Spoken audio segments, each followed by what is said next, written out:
ورحمۃ اللہ وبرکاتہ۔ بسم اللہ الرحمن الرحیم، الحمد للہ رب العالمین، والصلاة والسلام علی سید الانبیاء والمرسلین وعلی آلہ وصحبہ اجمعین، اما بعد۔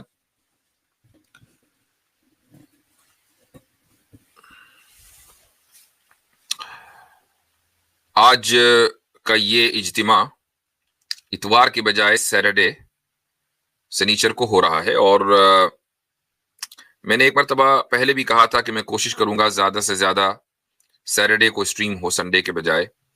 سنڈے کو کچھ نہ کچھ رہتا ہی ہے، تو بہرحال انشاءاللہ کوشش اسی کی جائے گی، آپ حضرات کو اطلاع بھی ملتی رہے گی۔ اور آج کی خاص بات یہ بھی ہے کہ ایک عرصے کے بعد ہمارے ساتھ عاصم افتخار صاحب بھی ہیں ماشاءاللہ۔ میں سبھی حضرات کو اسٹیج پر لے رہا ہوں جو بیک سٹیج اس وقت ہیں۔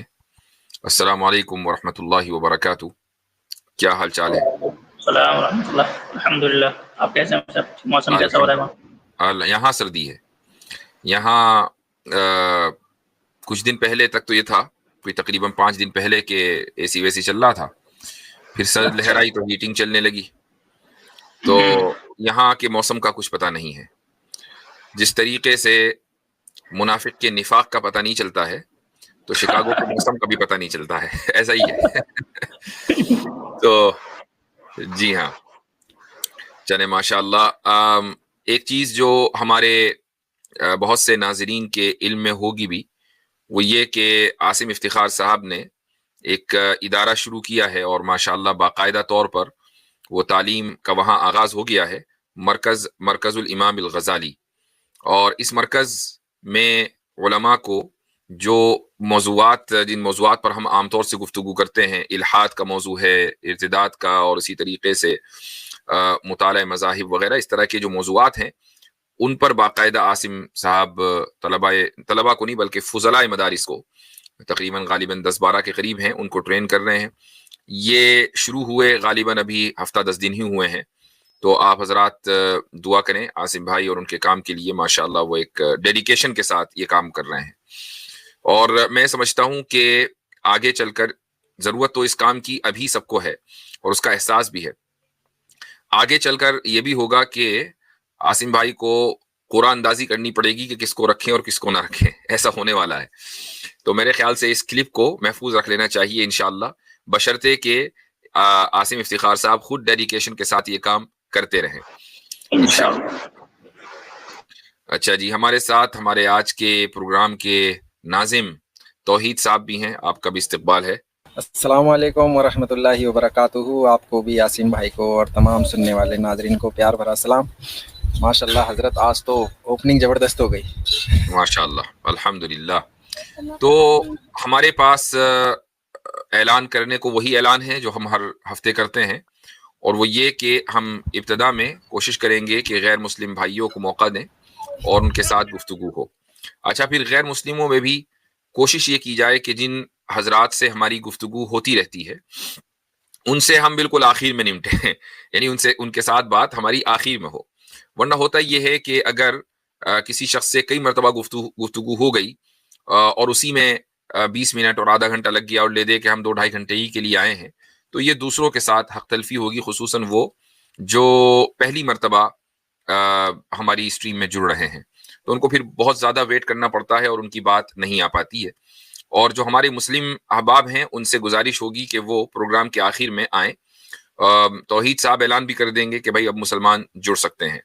اگر آپ شروع میں آ رہے ہیں اور آپ کا نام مسلم نام ہے تو موسٹ لائکلی آپ کو ریموو کر دیا جائے گا، تو اس لیے اس کی کوشش نہ کریں۔ اور اگر آپ مان لیجئے ایتھیسٹ ہیں اور نام مسلم ہے تو اپنے نام کے ساتھ لکھ دیں کہ آپ ایتھیسٹ ہیں یا ایگنوسٹک ہیں، واٹ ایور جو بھی ہیں، اگر آپ کا مسلم نیم ہے تو ظاہر ہے کہ تبھی ہمیں پتہ چلے گا کہ آپ کی آئیڈیالوجی کیا ہے اور آپ سے گفتگو ابھی شروع میں کرنی ہے یا بعد میں کرنی ہے۔ یہ اصول اور ضابطے اس لیے بتائے جا رہے ہیں تاکہ سب کو فیئر ٹائم مل جائے۔ اگر ایسا نہ ہو اور ہم صرف اوپن فلور کر دیں تو ہمارے مسلم احباب ہی اسٹریم کو بھر دیں گے اور غیر مسلموں کو موقع نہیں مل پائے گا جو اس اسٹریم کا مقصد ہے۔ تو بہرحال وداؤٹ فردر اڈو میں انشاءاللہ اس کو شروع کرتا ہوں, بس مجھے آپ ایک سیکنڈ دیں. اچھا حضرت, ایک اعلان اور بھی تھا اگر آپ مناسب سمجھے ویڈیو اپلوڈنگ کے تعلق سے. ہاں جی ہاں, یہ اعلان بہت اہم ہے اور اس کو ہم پہلے بھی کر چکے ہیں. میں محسوس کر رہا ہوں کہ ابھی شاید ہو سکتا ہے کہ گزشتہ چند دنوں میں جن احباب نے اپنے چینلز بنائے ہیں ان تک ہماری یہ بات نہ پہنچی ہو. ہماری جو پالیسی ہے وہ یہ ہے کہ اس سٹریم کی جو کلپس ہیں, شارٹ کلپس ہیں, آپ اپنے چینل کے اوپر استعمال کر سکتے ہیں, نو پرابلم ایٹ آل. لیکن شرط یہ ہے کہ وہ 1 مہینے کے بعد آپ کریں, 1 مہینے سے پہلے نہ کریں. اور اس میں ہمیں بھی موقع مل جاتا ہے کہ خود ہم اپنے آپ کو دیکھ لیں کہ ہم نے کیا کہا ہے, صحیح کہا ہے, غلط کہا ہے, اس کا انٹروسپیکشن ہو جاتا ہے, اور اس کے بعد ہی پھر آپ لوگ اس کو اپنے چینلوں کے اوپر اپلوڈ کریں. یہ جو ہوڑ ہوتی ہے نا کہ بھائی ابھی اسٹریم ختم نہیں ہوئی اور اس کی شارٹ کلپنگ اپنے اپنے چینلوں کے اوپر اپلوڈ ہونا شروع ہو گئی, اس کا ظاہر ہے کہ بنیادی مقصد, یعنی کوئی اس سے انکار نہیں کر سکتا, بنیادی مقصد یہی ہے کہ چینل کو پروموٹ کیا جائے, اپنے چینل کو. ہمیں اس سے کوئی حرج نہیں ہے, آپ کا چینل ہزاروں میں نہیں لاکھوں کروڑوں سبسکرائبر آپ لے کر چلیں, دیٹس اوکے. لیکن یہ کہ کم سے کم جو جہاں سے آپ کانٹینٹ اٹھا رہے ہیں ان کی جو پالیسیز ہیں ان کا احترام بہت ضروری ہے. تو میں نے آج تک کسی کو اسٹرائک نہیں بھیجی ہے, اور نہ میں بھیجنے کا ارادہ رکھتا ہوں, نہ میں چاہتا ہوں. اور میں سمجھتا ہوں کہ آپ اس مشن میں ہمارے معاون ہی ہیں, لیکن اس تعاون کا بھی ایک طریقہ ہونا چاہیے. یعنی بارش بھی اگر خوب برسے تو وہ بھی زحمت ہو جاتی ہے, ورنہ رحمت ہے. تو اگر آپ کا اکرام اور آپ کا احترام اتنا زیادہ ہو جائے گا کہ ابھی اسٹریم ختم نہیں ہوئی اور آپ نے شارٹ کلپیں اپنے چینلوں کے اوپر لٹکانی شروع کر دیں, تو اس سے نقصان ہماری بات کا ہے کہ وہ بہت دور تک نہیں پہنچ پاتی ہے. ٹھیک ہے, تو اس لیے اس کا ذرا سا خیال رکھیں. 1 مہینے کے بعد آپ ہمارے چینل سے جو اسٹریم ہو چکی ہے 1 مہینے کے بعد اس کو اپلوڈ کریں, not a problem at all. ٹھیک ہے, تو جسٹ اے سیکنڈ.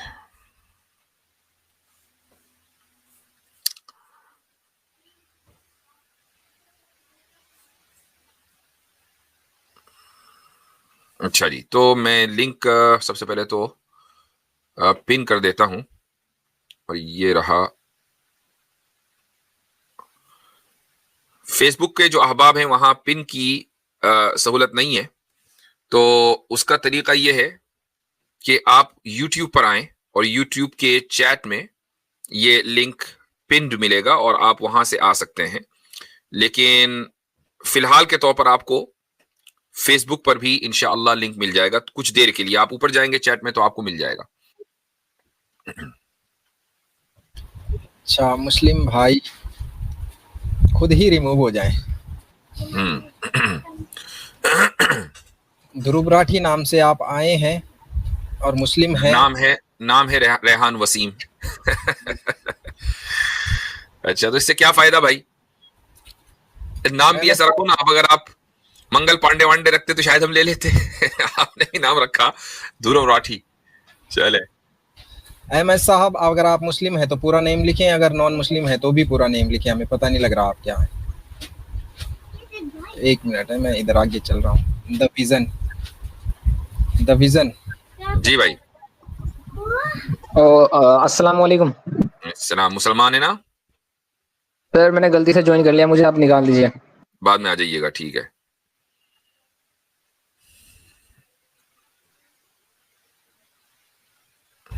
رشی صاحب. السلام علیکم مفتی صاحب. السلام. آج جلدی آ گئے, ورنہ تو آپ کوشش آپ کی یہ رہتی ہے کہ بالکل آخر کے 5 منٹ میں آئے. نہیں, ابھی انڈیا میں ہوں اسی لیے. اچھا, اسی لیے انڈیا میں ہے. ٹھیک ہے, پھر صحیح ہے. نہیں, انڈیا میں ہوں اسی لیے جلدی آ گئے. ٹھیک ہے. اور سب ٹھیک ٹھاک؟ ہاں مفتی صاحب, آپ کے کیا حال ہیں؟ الحمدللہ. جی فرمائیے. جی, تو وہی خلافت سے ہی ریلیٹڈ بات. ارے خلافت پہ کتنی مرتبہ بات کریں گے؟ ہمارا مسئلہ بھی, ہم اپنی پوزیشن بھی واضح کر چکے ہیں, آپ کی بھی واضح ہو چکی ہے. اس کے علاوہ کوئی اور بات ہو تو کریں. اس کے علاوہ تو جو ہے اب میرا جو ہے وہ اسٹینس آپ جانتے ہی ہیں کہ as a religion I respect all religion. تو بس اب جب بات واضح ہے, کوئی کنفیوژن ہی نہیں ہے, تو پھر بات وہ کریں کہ جہاں کنفیوژن ہو. ہماری پوزیشن بھی پتا ہے آپ کو, ہمیں آپ کی پوزیشن پتا ہے کہ سبھی ریلیجنس کو اپنا پریکٹس کرنے کا اور پروپیگیٹ کرنے کا. اچھا, توحید صاحب میرے خیال سے عاصم بھائی جو ہیں وہ ڈراپ ہو گئے, ان کو ذرا سا انشاءاللہ تھوڑا دیر بعد, ڈیوائس ان کا وہ ہو گیا. اوکے ٹھیک ہے. تو رشی بھائی